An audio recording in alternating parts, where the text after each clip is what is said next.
కర్మ ఏమిటంటే మన రాష్ట్రంలో రామాయణము మహాభారతము ఈ రెండింటిలోని ఉన్న విలన్లంతా కూడా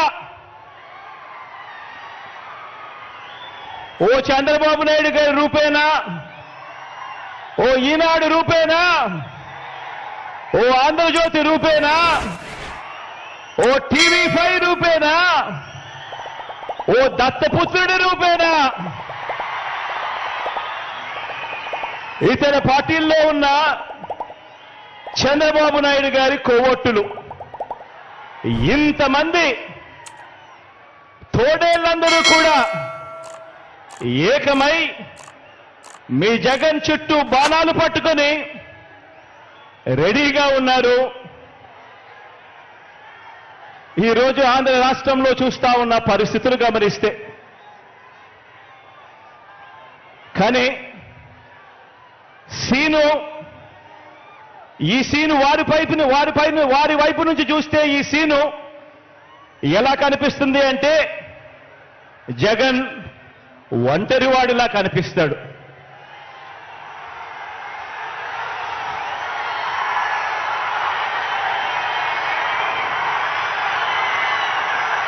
వాళ్ళ వైపు నుంచి చూసినప్పుడు ఇంతమంది తోడేళ్ల మధ్యన జగన్ ఒంటరివాడి మాదిరిగానే కనిపిస్తాడు. కానీ నిజమేమిటి అనంటే ఇక్కడ కనిపిస్తా ఉన్నదే నిజం.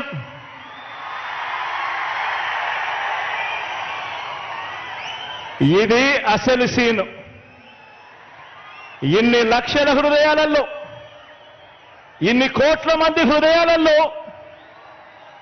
మీ జగన్ మీ గుండెల్లో మీరు స్థానమిచ్చి మీ ఇంటి బిడ్డగా మీ జగన్ మీ గుండెల్లో ఉండడం ఇది నిజం.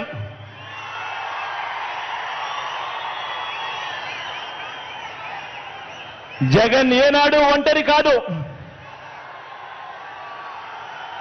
జగన్ ఏనాడు ఒంటరి కాదు.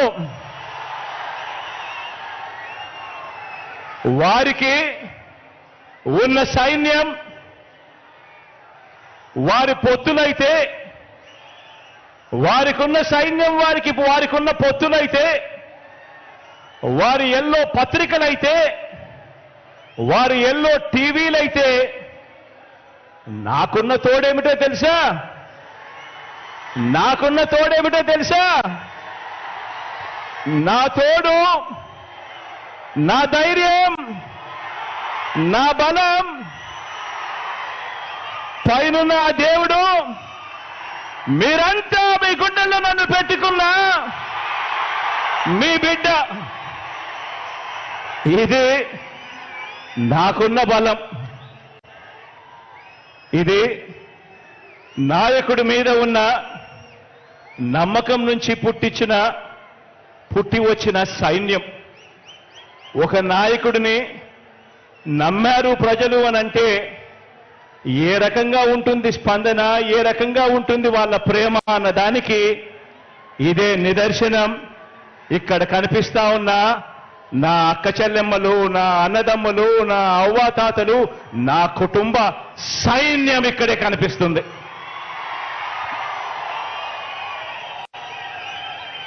జరగబోయే ఎన్నికల రణక్షేత్రంలో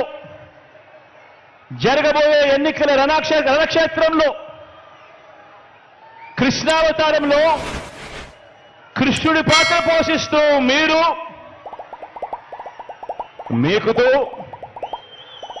కృష్ణుడి పాత్ర పోషిస్తే, అర్జునుడిని నేను, మనందరి ప్రభుత్వం చేసిన మంచి మన అస్త్రాలుగా కౌరవ సైన్యం మీద మనమంతా కూడా ఫలితాము అని సందర్భంగా తెలియజేస్తా ఉన్నా. జరగబోయే ఎన్నికల మారు పేరు, నిజాయితీకి నిలువెత్తు పేరైన జగన్మోహన్ రెడ్డి గారి ఆధ్వర్యంలో నడుస్తున్న రాష్ట్ర ప్రభుత్వం వారి బాధనే వర్ణాతీతం.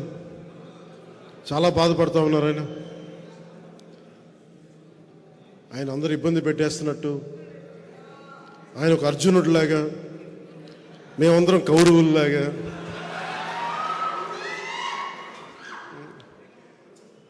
ప్రజలే గాంధీవని, ప్రజల ఆయుధాలని, ప్రజలే శ్రీకృష్ణుడు, ఇట్లా కూర్చోబెట్టి మాట్లాడుతుంటే చాలా ఆశ్చర్యంగా ఉంటుంది. ఏ రోజున కూడా నేను జగన్ గారిని, అర్జునుడు ద్రౌపదిని కౌరవులు నిండు సభలో అవమానం చేశారు. నిండు సభలో కౌరవులు.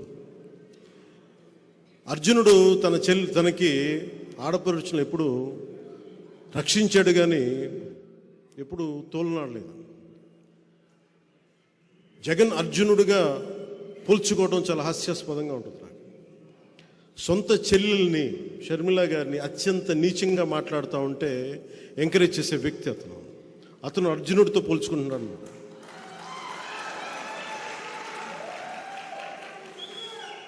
అసలు ఆలోచించుకోవాలి మాట్లాడబోయే ముందు. పాపం సొంత చెల్లెలు గౌరవం ఇవ్వని వ్యక్తి ఈ రాష్ట్ర ముఖ్యమంత్రి. సొంత చెల్లెలు తోబుట్టు, సొంత చిన్నాయన్ని నిర్దాక్షిణ్యంగా చంపేశారు. వాళ్ళని వెనకేసుకొచ్చే వ్యక్తి.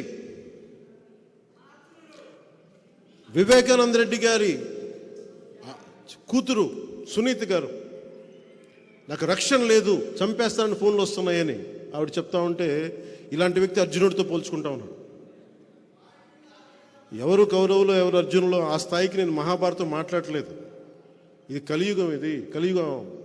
మొదటి పాదం రెండో పాదం నాకు తెలియదు, కానీ మనం ఎవరం కూడా శ్రీకృష్ణుడితోటి అర్జునుడితోటి కౌరవులతోటి పోల్చుకోవద్దు. మీరు జగన్, మీది వైసీపీ, మేము పవన్ కళ్యాణ్, మా జనసేన. ఎవరు మంచివాళ్ళు, ఎవరు నిలబడేవాళ్ళు, ఎవరు ప్రజలకు అండగా ఉండేవాళ్ళు, ఎవరు దోపిడీ చేసేవాళ్ళు ప్రజలకి బాగా తెలుసు. ప్రజలు నిర్ణయిస్తారు. స్వాగతం చెప్పుకోవాల్సిన అవసరం లేదు. నేను ఇన్ని రోజులు కూడా ఏ రోజున కూడా ఆయన తగ్గించి ఎప్పుడు మాట్లాడు. సొంత చెల్లికి గౌరవం అనేవాడు మన ఇంట్లో ఆడపడుచులకి, మన తల్లికి, మన ఇంట్లో ఆడపడుచులకి గౌరవిస్తాడని నేను అనుకోను, ఆశించను కూడా. ఇందాక పెద్దలు బాలశౌరి గారు చెప్తూ ఇంత వ్యక్తిగతంగా దిగజారిపోయే తిట్లు ఇన్ని ప్రభుత్వాలు వచ్చినాయి. మాటకి మాట ఉంటుంది, విమర్శకు ప్రతి విమర్శ ఉంటుంది. ఇంత దిగజారి చేసిన రాజకీయం దాదాపు భారతదేశంలో ఎక్కడా లేదేమో. వైసీపీ ఉన్న చోటే దిగజారుతనం ఉంది. ఇది మారి నన్ను ఎన్నిసార్లు తిట్టినా, వ్యక్తిగతంగా ఎన్ని రకాలుగా మాట్లాడినా, ఎందుకు బాధ్యతతో ఉంటానంటే వచ్చే తరానికి ఎంతో కొంత విలువలతో కూడిన రాజకీయం చూపించడానికి. నేను మాట్లాడితే పవర్ స్టార్ అంటే పవర్ లేని వాడికి పవర్ స్టార్ బిరుదు ఎందుకు అంటే అలాగే నేను సినిమాల్లోనే పవర్ స్టార్ అనే పదం వాడిన. ఎప్పుడు ఎందుకు వాడినంటే నాకు వ్యక్తిగతంగా నన్ను ప్రజల మనిషి అనుకోవటం ఇష్టం, కానీ నన్ను పవర్ స్టార్ అనే పదం నాకు ఎబ్బెట్టిగా ఉంటుంది. నాకు నిజంగా చెప్పాలంటే ఎందుకు ఎప్పుడు కూడా నేను నా నిర్దేశకత్వంలో ఉన్న సినిమాలు, నా కంట్రోల్లో ఉన్న సినిమాలకు ఎప్పుడు కూడా నేను పవన్ కళ్యాణ్ ఒక సింపుల్గా ఎనీ అదర్ హీరోలాగా, యాక్టర్లాగా పేరు ఉంటుంది తప్ప ఆ టైటిల్ కూడా పెట్టుకోవడం నాకు ఇష్టం ఉండదు. ఇది ఎందుకు చెప్తున్నానంటే నేను ప్రజల మనిషిగా ఉండటానికి ఇష్టపడతాను తప్ప ముందున్న బిరుదులకి నేను పెద్ద ఇష్టపడను. మీరు గుండెల్లో ఈ నేల కోసం, మన భారతదేశం కోసం ఈ వ్యక్తికి కష్టపడి పనిచేస్తాడని మీ గుండెల్లో అనుకుంటే చాలు. అదే పెద్ద నాకు బిరుదు. అదొక్క మాట చాలు నాకు. అందుకని నా విన్నపం కూడా ప్రజల కోసం పనిచేసే ఒక కూలీ అనుకోండి. నేను పవర్ స్టార్ కంటే కూడా ప్రజల కోసం పనిచేసే కూలీ అంటే నేను ఎక్కువ సంతోషిస్తాను. అలాగే నాకు భయాలు లేవు. నాకు భయాలు లేవు. నేను తప్పు చేస్తేనే భయపడతాను. నాకు ఆశలు లేవు, పదవుల మీద అత్యాశలు లేవు. ప్రజలకి నిలబడాలన్న ఒక ఆకాంక్ష తప్ప ఏ రోజు కూడా అడ్డగోలుగా పిచ్చి పిచ్చిగా మాట్లాడి